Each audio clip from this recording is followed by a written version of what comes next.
The British Empire was the largest empire to have ever existed in all of human history. At the territorial height of the empire in 1921 after victory in the First World War, the empire spanned 35,500,000 square kilometers with a population of 413 million people, 23% of the world population at the time.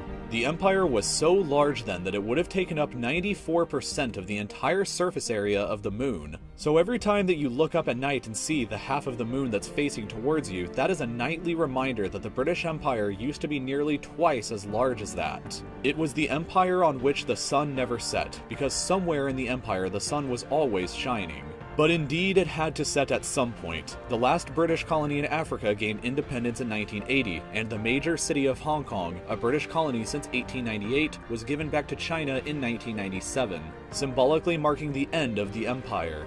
But what if this entire empire was suddenly recreated today? What exactly would it look like? Well, for starters, Queen Elizabeth II is already in real life queen of these 16 different countries right now, and she has been at some point queen of these other 17 countries as well. In total, the British Empire reunited today would encompass 64 different countries, and Queen Elizabeth II has already been queen of more than half of those countries at some point during her lifetime. The empire would be 146 times larger than the current United Kingdom and contain 40 times greater a population.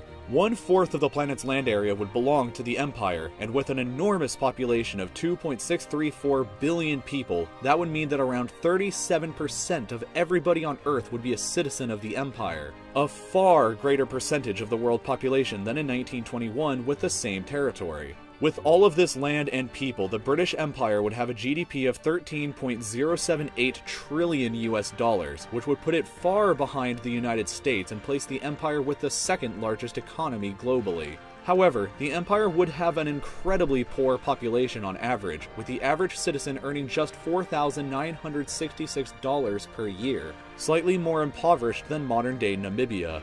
To compensate for this, the British Empire would have the largest military in the world, comprised of 4,917,000 active-duty soldiers. The Empire's military budget would be a very large $268.175 billion US dollars, the second highest budget in the world, but less than half still of the US military budget.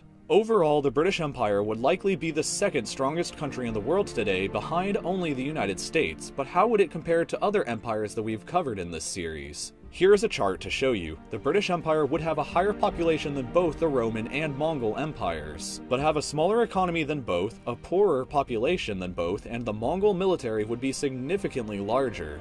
The biggest city in the British Empire would be Karachi in Pakistan, and with the exception of Lagos in Nigeria, the top 5 biggest cities would all be located on the Indian subcontinent. In fact, 9 out of the top 10 biggest cities would all be located in either Asia or Africa. The only one that wouldn't is London, which would be the 7th largest city in the empire. Despite this, London would likely become the capital of the whole empire since it was the historical capital of the British Empire. In addition, English would have to be the official language of the empire, despite the fact that it would only be the native language of only 5% of the population.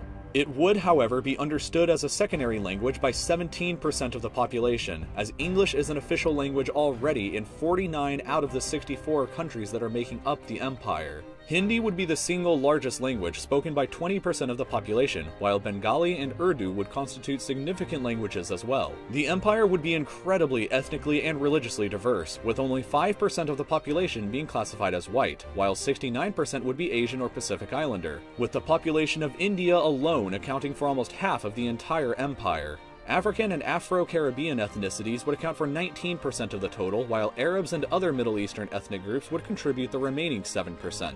The United Kingdom itself would only contribute 2.4% of the entire empire's population. And finally, the religious diversity of the empire would be just as great, if not even greater, with Hinduism representing the largest single faith at 40% of the total population, Islam at 33%, divided between 32% Sunni and 1% Shia, Christianity at 19%, split between 12.6% Protestants, 6% Catholics, and 0.4% Orthodox. Meanwhile, Buddhism would represent 3%, Sikhs at 0.8%, Jews at 0.2%, other religions at 2%, and atheists or non-believers would account for the final 2% of the population. Interestingly, if you also added the original 13 American colonies from the United States back into the empire, that would single-handedly raise the GDP of the empire up by over $6 trillion, equal to 47% of the entire empire's GDP before adding the colonies. If this happened, the 13 colonies would undoubtedly become the most valuable possession of the British Empire. The only question is, would the United States allow this to happen?